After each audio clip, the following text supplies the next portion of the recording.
عظيم يتساءلون قال قائل منهم إني كان لي قرين يقول أئنك لمن المصدقين أئذا متنا وكنا ترابا وعظاما أئنا لمدينون قال هل أنتم مطلعون فاطلع فرآه في سواء الجحيم قال تالله إن كدت لتردين ولولا نعمة ربي لكنت من المحضرين أفما نحن بميتين إلا موتتنا الأولى وما نحن بمعذبين إن هذا لهو الفوز العظيم لمثل هذا فليعمل العاملون۔ سورہ صافات آیات 50 سے 61۔ سابقہ آیات میں ہم نے یہ بات جانی کہ جو مخلص لوگ ہیں انہیں معلوم رزق عطا کیا جائے گا، میوے ہوں گے اور وہ عزت دار ہوں گے، نعمتوں والی جنتوں میں ہوں گے، آمنے سامنے بیٹھے ہوں گے، مشروبات پیش کیے جا رہے ہوں گے، نیچی نگاہ والی حوریں ہوں گی۔ یہ ساری نعمتیں ہیں، جنتی ان نعمتوں سے بہرہ مند ہو رہے ہوں گے۔ فَأَقْبَلَ بَعْضُهُمْ عَلَى بَعْضٍ يَتَسَاءَلُونَ، پس وہ متوجہ ہوں گے ایک دوسرے کی طرف، یتساءلون ایک دوسرے سے پوچھیں گے۔ قال کہے گا، قائل کہنے والا، منہم ان سے، انی کان لی قرین، بلا شبہ میرا ایک ساتھی تھا۔ اب وہ دنیا کو یاد کر رہے ہیں کہ وہ اپنے ایک دوست کا تذکرہ کرے گا کہ دنیا میں میرا ایک ساتھی تھا، یقول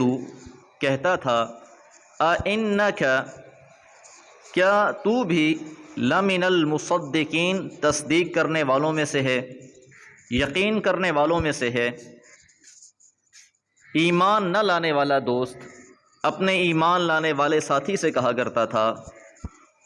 کیا تمہیں یقین ہے اس بات کا، کیا تم بھی تصدیق کرتے ہو اس بات کی، اَإِذَا مِتْنَا کہ جب ہم مر جائیں گے، وَكُنَّا اور ہو جائیں گے، تُرَابًا وَعِظَامًا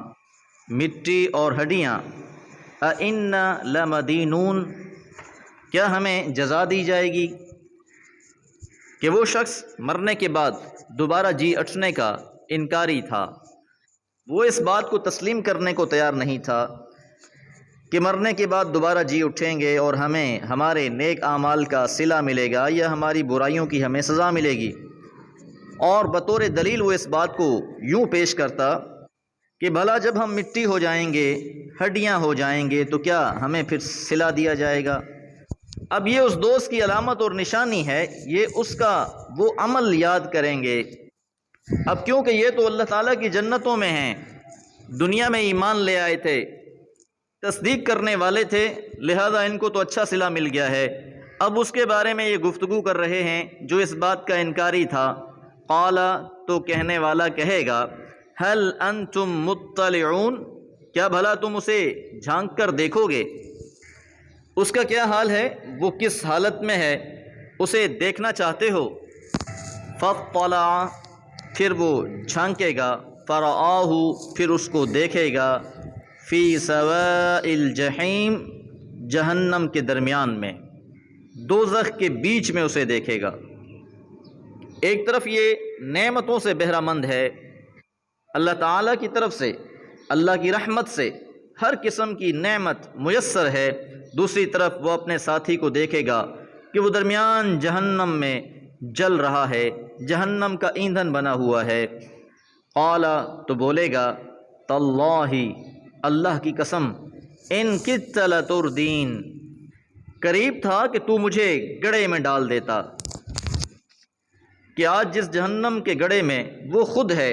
اگر میں خدا نخواستہ اس کی بات مان لیتا تو آج میری بھی یہی حالت ہوتی جو اس کی ہے۔ ولولا اور اگر نہ ہوتی، نعمت ربی میرے رب کی نعمت، لکنت تو میں ضرور ہو جاتا، من المحضرین پکڑے ہوئوں میں سے، حاضر کیے ہوئوں میں سے،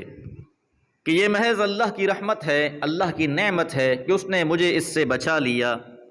وگرنہ آج میرا بھی ایسا ہی حشر ہوتا۔ افما نحن، کیا اب نہیں ہیں ہم، بمیتین، مرنے والے؟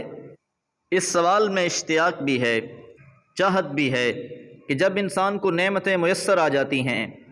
فراغ البالی اور خوشحالی میسر آ جاتی ہے، تو پھر انسان کی خواہش ہوتی ہے کہ یہ نعمتیں لازوال ہوں، کہ اب یہ جو ہمیں نعمتیں میسر ہو چکی ہیں، اب ہم نے مرنا نہیں ہے، الا موتتنا الاولی، سوائے اس پہلی موت کے جو آ چکی ہے، کہ دنیا پر ہم پر ایک بار موت آئی تھی، وہی موت ہم پر آنی تھی، اب جب ہمیں دوبارہ زندہ کر دیا گیا ہے، اب موت دوبارہ نہیں آئے گی۔ حضور علیہ الصلاۃ والسلام نے فرمایا کہ جب جنتی جنت میں چلے جائیں گے اور جہنمی جہنم میں، موت کو ایک مینڈے کی شکل میں لایا جائے گا اور ذبح کر دیا جائے گا، اور اعلان کر دیا جائے گا کہ آج موت کو موت دے دی گئی ہے، اب کسی پر موت نہیں آئے گی، اہل جنت نے بھی ہمیشہ زندہ رہنا ہے، جہنم والے بھی ہمیشہ زندہ رہیں گے۔ یہ جان کر اہل جنت بہت خوش ہو جائیں گے اور اہل جہنم کا غم اور بڑھ جائے گا، کیونکہ وہ جہنم میں موت کی تمنا کر رہے ہوں گے کہ کاش ہم مر جائیں، اس عذاب اور تکلیف سے ہماری جان چھوٹ جائے، لیکن ان کی جان چھوٹنے والی نہیں ہے۔ وما نحن، اور نہیں ہیں ہم، بمعذبین، عذاب دیے جانے والے، کہ اب نہ ہی ہم پر دوبارہ موت آنی ہے اور نہ ہی اب ہمارے کسی عمل کی ہم سے باز پرس ہونی ہے، اب ہمیں کسی قسم کا عذاب نہیں دیا جائے گا، دنیا میں جو تکلیفیں اور مشکلات تھیں وہ برداشت کر لیں، اب ہمیں کسی قسم کی کوئی تکلیف نہیں ملنے والی۔ انا، بلا شبہ، ھذا، یہ، لہو الفوز العظیم، بہت بڑی کامیابی ہے۔ انسان کی اصل کامیابی یہی ہے، ومن زحزح عن النار، کہ جسے آگ سے بچا لیا گیا، وادخل الجنہ، اور جنت میں داخل کر دیا گیا، فقد فاز، وہی کامیاب ہو گیا۔ اور یہاں اس کو فوز عظیم کہا گیا ہے کہ جس انسان کو جہنم سے بچا لیا گیا، جنت کا وارث بنا دیا گیا، یہی سب سے بڑی کامیابی ہے۔ لمثل ھذا، پس ایسی چیزوں کے واسطے، فلیعمل العاملون، چاہیے کہ عمل کریں عمل کرنے والے۔ اب یہ سارے واقعات کا مقصد بیان کر دیا گیا ہے کہ جو انسان بھی چاہتا ہے کہ اس کی عاقبت اچھی ہو جائے، اس کی آخرت اچھی ہو جائے، بس اس کو چاہیے کہ پھر وہ ایسے عمل کرے جن اعمال سے اللہ راضی ہوتا ہے، یقین ہو، ایمان بالغیب ہو، نماز، روزہ، حج، زکوٰۃ، اخلاق، کردار، سارے معاملات میں اسے کھرا ہونا چاہیے، ایسے اچھے انجام کے لیے بس عمل کرنے والوں کو عمل کرنا چاہیے۔ دعا ہے اللہ تعالی ہم سب کو ایسے اعمال کی توفیق عطا فرمائے جن اعمال سے اللہ تعالی راضی ہوتا ہے۔ وما علیہ الا البلاغ۔